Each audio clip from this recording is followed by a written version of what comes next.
If I could tell you guys one thing to get yourself to become an Olympic athlete, that is an impossible question to answer, only because it's not just one thing. But if there was to be just one thing, I know that you're listening to what I've done and you're writing it down or you're videoing it, or you are videoing it.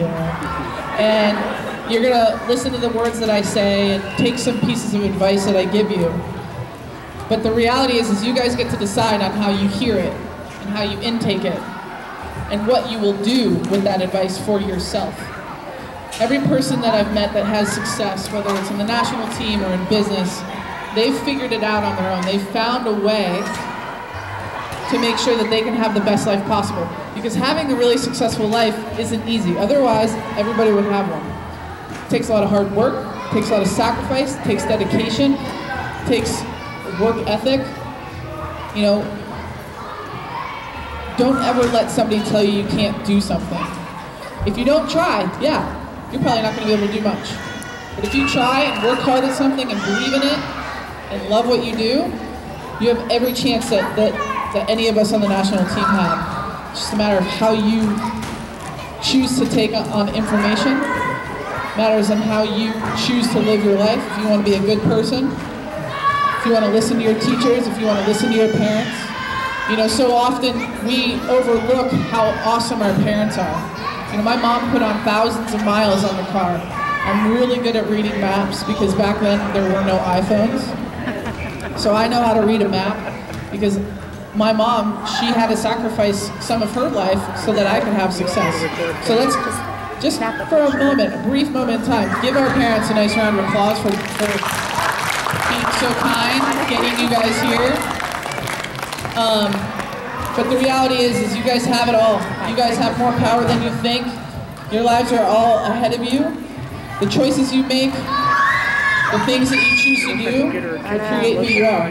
And it's really exciting. I'm jealous. I wish I could be a little bit younger like you guys. Thanks, you guys. Awesome. That concludes the Q&A. Great. Are you already planning World Cup praise for Sydney Leroux? Because she really is pretty what she sings. Yes, yes, and yes to all three of those questions. Yeah, Sydney and I really like to have a good time. Like I said before, life on the road can be tough. We want to have fun. And the reality is I can talk all day about what I've done. I can talk about all day about how to get, in my opinion, to the next level. But the only reason and the only thing, the common denominator between every player on our team, everybody has a different background, everybody has a different road to get to the national team. But the one common denominator is that playing soccer and doing this for a life and for a career is fun. And I think that's why Sydney and I get along so well off the field, because we really do want to have as much fun as we possibly can, because it's a short career. You know, your parents and stuff, they can have a 40-year career doing something, but for me, from the time I was 22 years old until now, it's 12 years. My career is going to be over in probably 2 years. So it's a very short period of time that I want to enjoy as much as I possibly can, so that when I do eventually get a job like your parents have, I can always say that I had a grand old time way back when.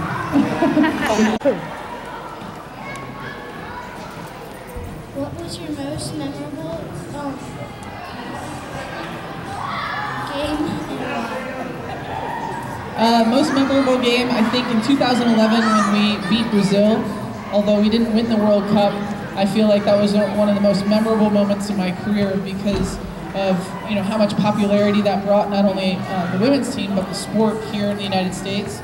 And even in the face of having gone on and losing in the tournament in penalty kicks against Japan, we came home as celebrities, and we came home as champions regardless of whether we won the tournament or not. And I think that game was really pivotal and defining for our team, because it showed the world we were able to showcase our skills and our inability to say, I can't do this.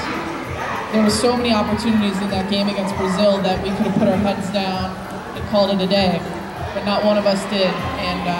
And it's one of the proudest moments I've been. It's one of the proudest moments in my career.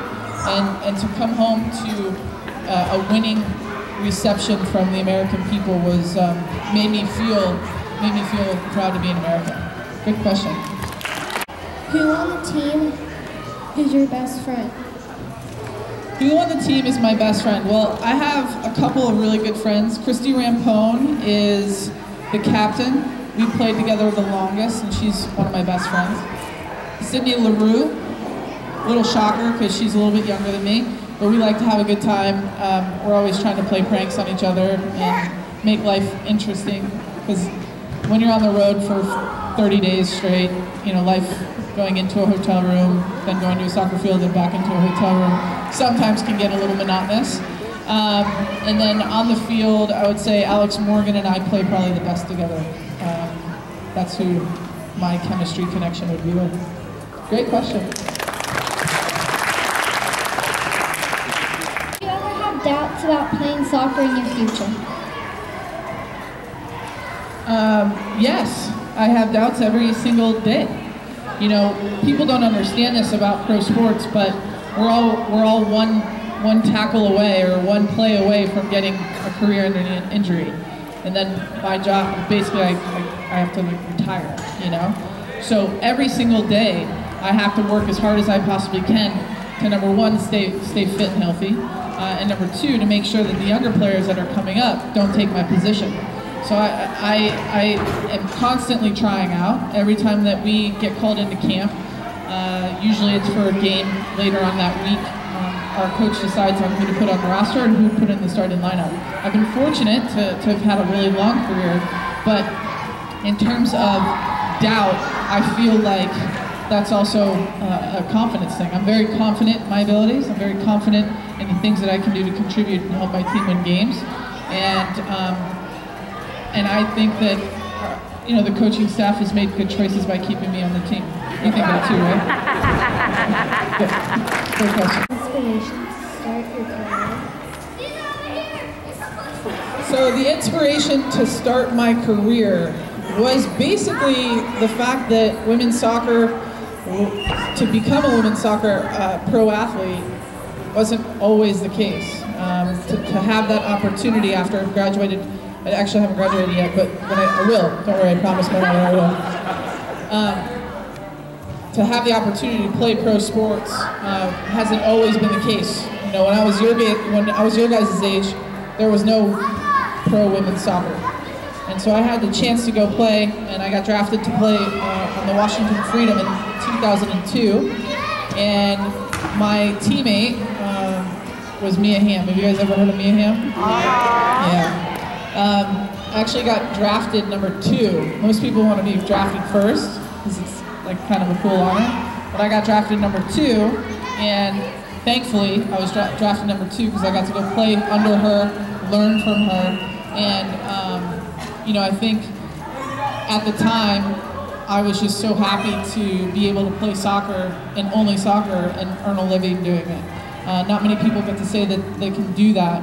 And having played with Mia for a couple years, I was able to develop that chemistry with her that inevitably gave me the opportunity to be seen by national team coaches in a way that they called me into camp, and was able to make the roster the following year for the Women's World Cup in 2013. So, great question. And your proudest moment playing soccer? My proudest moment playing soccer? I think I have 3. Number 1, winning the gold medal in 2004. I was 24 years old, a younger player on the team, and I was able to score the game-winning header goal to help my team win a gold medal. And then the other one was in 2012, winning another gold medal.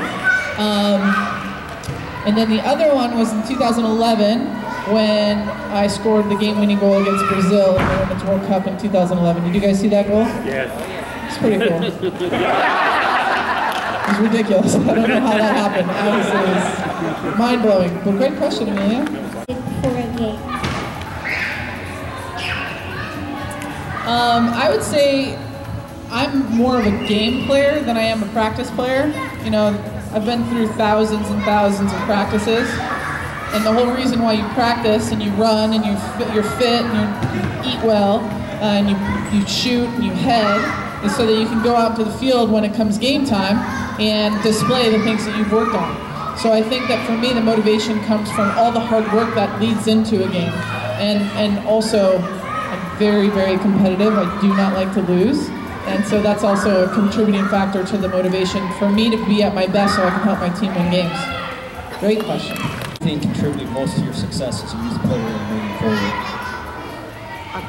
I think that as I've grown into the adult that I am, I think one of the things that when I was growing up that helped me, not only with the on-the-field stuff, but helped me with dealing with some of the pressures of being not only a role model, but the go-to player that my team needs to score goals. My family was able at a young age for me to develop a humble mentality, because a lot of you here, you may be one of the best on your team, but the reality is there's only one of each one of us, and you need 11 players on the field and your teammates coming off the bench to all contribute. And in order for everybody to get around maybe one of the best players or the goal scorer, you got to make sure that everybody knows how important every piece of the puzzle is. And my family made sure that, you know, my older brothers and sisters made sure that I knew how it felt to lose quite often. You know, and I think that they really did help me grow my competitive nature.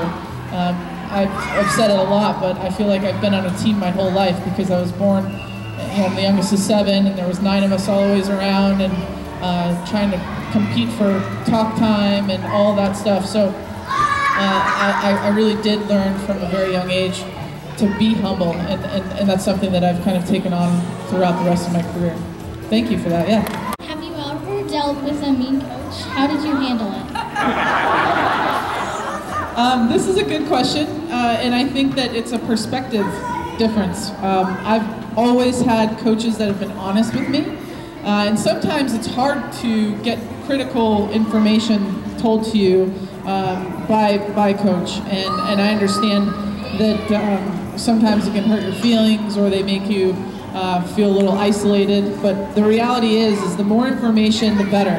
And sometimes coaches have a different way of telling you things. Some are very abrupt, some are a little bit less.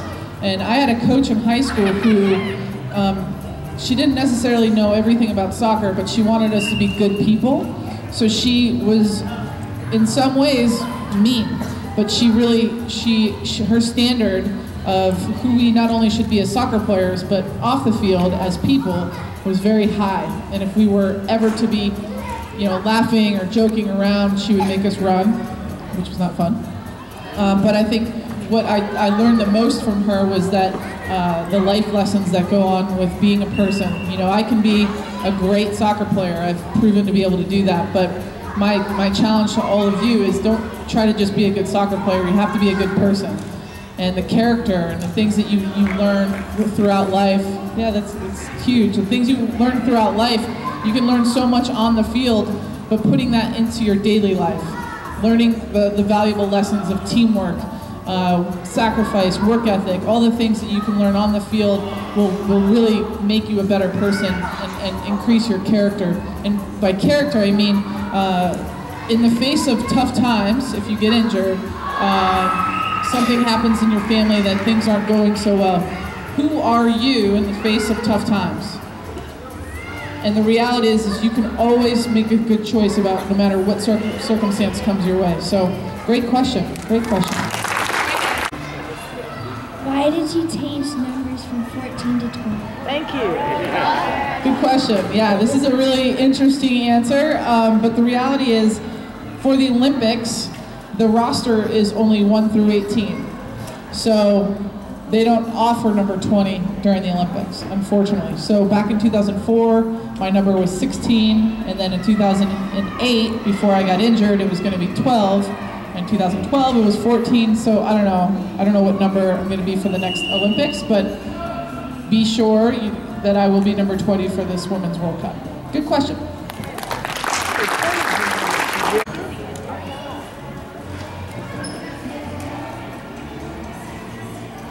What do you think will be the toughest team to play in the upcoming Women's World Cup? Good question. What team are you looking for to play? I think that the toughest team that we'll probably face in the World Cup will likely be Germany or Japan, for a few reasons. Number one, Germany, really strong. They're tactically sound, and they're one of our toughest opponents because they're very similar to the way we play. And the German Federation, they put a lot of money into their women's program, and yeah, so I think they're going to be the toughest. And the team I look forward to playing the most would probably, it's a good question. I think maybe if we end up playing Canada in Canada, that'd be kind of cool. Good question. I'm gonna fly. Good to see you again. Is it going to be this way or this way? Probably up and down, because I'm going to use the picture we're about to take. So, yeah. There you go. You got it, Abby? Not only won 1 gold medal, which is rare, but she's won 2 gold medals. So 2 gold medals. She carries them around all the time, right? She's played in 3 World Cups, and believe me, my prediction is she's going to bring the World Championship home for us this summer. So Abby has scored more goals than any other women's player ever in the international, not just in the U.S., in any country. She's the leading goal scorer for the U.S., and she was in 2012 was named the FIFA Player of the Year. She's also been named the Athlete Player of the Year by AP, which was the first time a soccer player, man or woman, was named Athlete Player of the Year. So she's a pleasure to be around. I'm sure you guys will all enjoy interacting with her. She played at the University of Florida, so she's from the South. Enjoys being back here. Hopefully the weather will warm up a little bit for her, so she'll get a little warm weather. And so I'm very pleased to introduce Abby Wambach.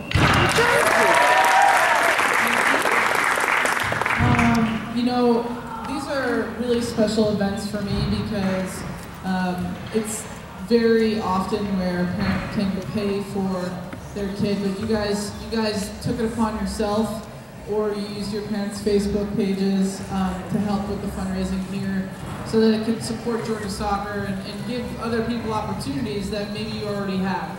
And I think that that says a lot about who you are and the character in which you want to, and the way in which you want to live your life. And I think that for me, those are the more important things than maybe even the technical aspects of playing soccer. It's how are you going to be as a person in and amongst playing soccer. And I think that our national team really does try to uphold a really high standard of who we are and who we want to be.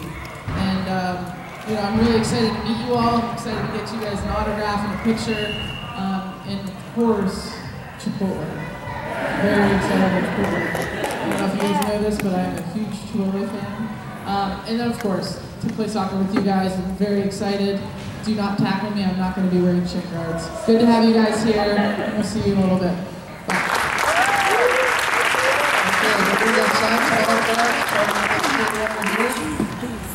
We'll come around and get you.